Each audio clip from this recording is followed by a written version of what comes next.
what is it? 1 Samuel 15 verse 3 reads, "Now go, attack the Amalekites and totally destroy all that belongs to them. Do not spare them. Put to death men and women, children and infants, cattle and sheep, camels and donkeys." So what are your thoughts on that? The Amalekite slaughter. Okay, well, I don't think I've read this chapter, but assuming from what I know about the Canaans, they were known. I think they were known like something along the lines of like incest and like child sacrifice and like what is it called, like sacrificing them to like other gods. Yeah, I mean, assuming they were so sinful and so deep into their worldly life that God was just like, yikes. Okay, let me interrupt you there. But Yeah, I yeah. understand why they would kill or like try and, claim the land, as it were, right? But why would they say, put to death children and infants and cattle and sheep, camels and donkeys? So why would they include the animals and the children and the infants if they're Okay, first of all, animals, I can't speak. Sorry. if they're trying to claim the land of Canaan, they're not necessarily trying to commit genocide, because the land is what matters, not the people. And so I disagree on that part. It was both the that's actually people wrong, and the land. Why? I think. Why? Because it was the land of Canaan that Israel really wanted. Yes, God that's true, wanted but Israel also to the want. people were not innocent along with that. Well, I'm not think saying they I were think- innocent. I'm saying that if Well, they I did, think that goes. Wait, pause. I think that goes hand in hand, because you said, "Oh, I think it's only the land that matters, not the people." So why are the people being killed? Well, animals I can't speak for. I don't really know, but the people were also deep in their sin. I just want to put that out there. okay, let's just say the children specifically and the infants, Okay. especially the infants, because they, don't have any sense of decision making or cognitive capabilities or anything, right? So they are essentially a clean slate. So why would they be ordered to be massacred, basically? I mentioned this before. Child sacrifice. It's mentioned in Leviticus, actually. So because I guess let's go for animals as well. But child sacrifice, those, like, I'm not saying all because I don't know, but I'm gonna assume all because I wasn't there. Most of these children were going to be sacrificed to other gods. I think one like goes along the names of like Mora or something like that. I don't know. Not important. Those children were gone before they were conceived. So if they're going to be sacrificed to a obviously not real God in this context, I mean, if that was the purpose being served, then they should also not be spared. I'm not saying that's right, but that's Well, if for the you're not time- saying it's right, then are you really saying that God is all loving? Because like, Pardon?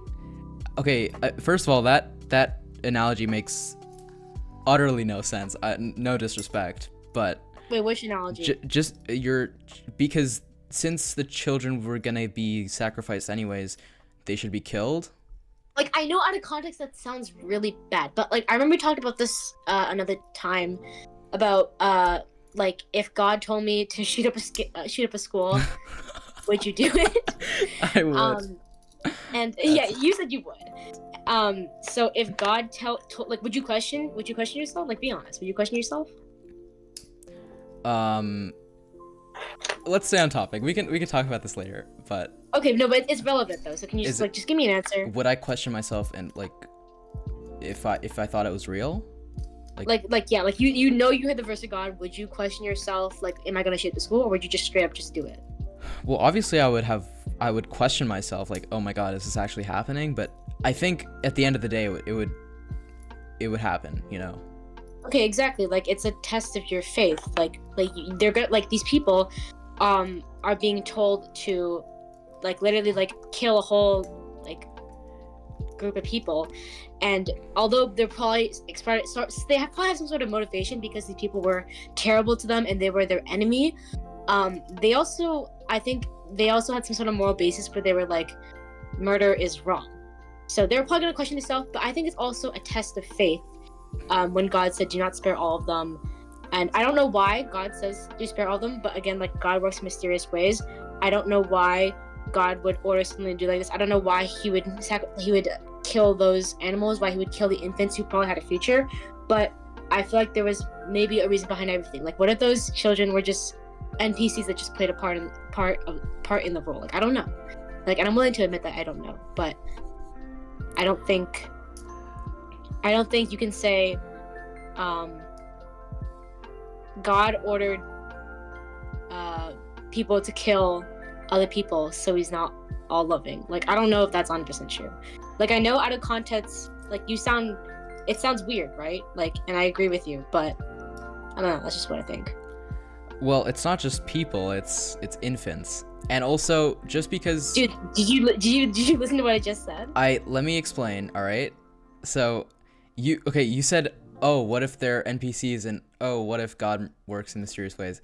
I mean, like, those are fine things to say, but at the end of the day, it says a lot about God's, like, integrity, if you will, and, like, if God is willing to sacrifice children, innocent children, presumably, who are just for a test of faith, like, it's not like the Moses situation. I don't know if it's Moses or who else, but like, what do you mean the Moses situation? Like the thing I talked about yesterday? Yeah, like the test of faith. Abraham, yeah. Yes, Abraham. It's not like he stopped Abraham, or he stopped the Israelites from killing the children just to see if they would go that far. Like, no, he told them to kill them. So it's like not exactly, it's like a test of faith, but it's like on a whole different level, in my opinion. And also, it's fine if you say you don't know, but I think it says a lot about, sort of. I mean, I think Yahweh. Can I say something? Yes. Yahweh. As a whole, no, like, just like, I know a lot of people say, like, Yahweh and, like, the God of the New Testament is, like, they're two completely different characters, but at the end of the day, it's still God. And if we're trying to separate them just because one of them is perceivably bad and one is all loving, it's like, doing that, I know that you're not doing that, but it does make sense, right? Like, in the Old Testament, there's a lot of violence and a lot of stuff that God commands, and then in the New Testament, it's all about forgiveness and love and sort of loving your neighbor like yourself and all that stuff. So it, like, just intuitively speaking, it makes sense why people would think that Yahweh is evil and Yahweh, like, is commanding these genocides and shit. And so it just sort of, it not only questions the integrity of the Bible, but it also questions the all-lovingness of God himself. So okay, wait, pause. Yeah. I mentioned this before, but those, like, again, the Canaanites regularly practiced child sacrifice to other gods. And if those children had been spared and been raised in the same culture, most likely they would have grown up to continue the same evil practices. Pause. Much like a lot of children raised Pause. in a lot of extremist ideologies today. Yeah, I get that. No, that's completely fine. But listen to this. All right. I know you're. Wait, can I say something really quickly before you start? Sure. I know you're saying that, like, because God is saying it's okay to murder infants and animals in the sense that it challenges his integrity. And I listened to what you just said. I paid attention to the No, whole that's part not of what it. I was gonna say. But if you let me speak. But I'm not saying that you're wrong, and I'm not like challenging you or anything. I just want to put that out there. But like, I don't think that, like, that's 100%, like what you said was like 100% true. Okay, I mean, that's fine. If it's not 100, it's, it's 99. But okay, Okay. listen. Moving on. But what I was trying to say was, like, imagine if the Israelites had killed all the women and children, or all the women and men, and they had raised the infants as their own, as Israelites. Would they not be under the guidance of God and thus live, like, a moral and loving life? Would that not be true if they had been spared? Let me think. Okay, obviously, like, I don't know. we all want to think of the good ending. We all want to think that the Israelites will just be perfect, like good parents and raise the kid well. But I guess Hey, I don't know. I it's feel fine like to concede points as well. like I know that's obviously like a good point, but I can always go back to the whole test of faith thing. But I don't want to like repeat my points, you know. But I think it's just the thing where it's like it kind of is what it is. It could lead with because again, like racism was pretty prominent back then, just as how it is today. Just because it was prominent doesn't mean it was morally right. But and also the Israelites aren't perfect, so maybe if they had a Canaanite child in their hands, that it wouldn't go well. Because I mean, if you're raising the child of your quote unquote enemy race, it's not going to be a good look for you or your family, and you might be ostracized by your fellow Israelites. Because remember, although the Israelites were initially the chosen one, because they were flawed and disobeyed God, they didn't end up getting to where they wanted to be. Okay, I would say that, you know, a child having a troubled life is better than them dying. You know, that's just my opinion. Wait. I remember. I don't think that. Okay, I can't say what your opinion is, but I mean, you said you would rather kill yourself. I mean, this is like out of like. Yo, this is getting cut out for real. Like, okay, hypothetically, you said a lot of people would like just kill themselves instead of enduring the pain they would have to live through a struggled life. And if they're a baby, like I'm playing for your side this time, and if you're a baby and you have pretty much zero consciousness, why not just be killed then and have no suffering in the future? I don't believe that you believe that, and just because I believe it, first of all, I'm not the one defending this genocide, right? So I'm just saying there's a flaw in your argument because you said I believe this, but then you also says this, so you're just contradicting yourself. It's not a flaw because you don't believe that, and this is your defense, right? It's my defense, but I'm proving you wrong with your own argument. You're not proving anything because I'm not necessarily proving you wrong, but I'm just saying like what you're saying is not 100% clear. Why is it not clear? Because from your worldview, life is valuable, and like, would you agree that someone or like a child dying to like a sword or something, or I don't know what they had, like a spear, right? Would that be better than them having like a troubled childhood? I don't think you would say that's true. If you use that example, then yeah. But that's how they were killed, isn't that right? Yeah, but like you said before, like in your own argument, like I'm trying to play for your side here. You said that. Well, I'm not. But you're not playing for my side. I'm asking you because this is your belief and this is your defense. And yeah, but you can't say that. But my beliefs don't matter. Pause. If you're saying that against me, saying I believe this, but you also believe that, and that this is also, they're both contradicting yourselves. You don't actually believe that, do you? Okay, that's the two qualified fallacy. Let me just say that. All right. Just because I believe something and then I say something else to refute your argument, it doesn't mean that my belief or what I said is wrong. It could be that my belief is wrong, but I'm also arguing from your side because Christians have objective morals, and in those objective morals, life is valuable. So from your perspective, the Amalekite slaughter should be objectively wrong. But a lot of Christians do have objective morals, but it does not necessarily mean that we're always right or always wrong. Maybe those people at the time believed that those kids should have just been killed because they would have lived a lot tougher life that wasn't really worth living.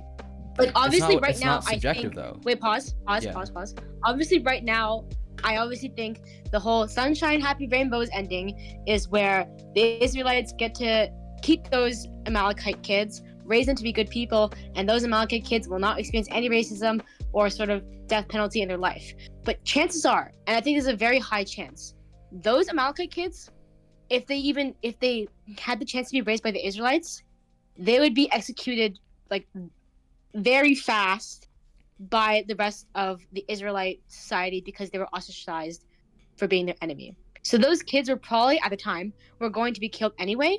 So why would you kill them? Why would you kill them 10 years later when they have a consciousness compared to now when they were a baby?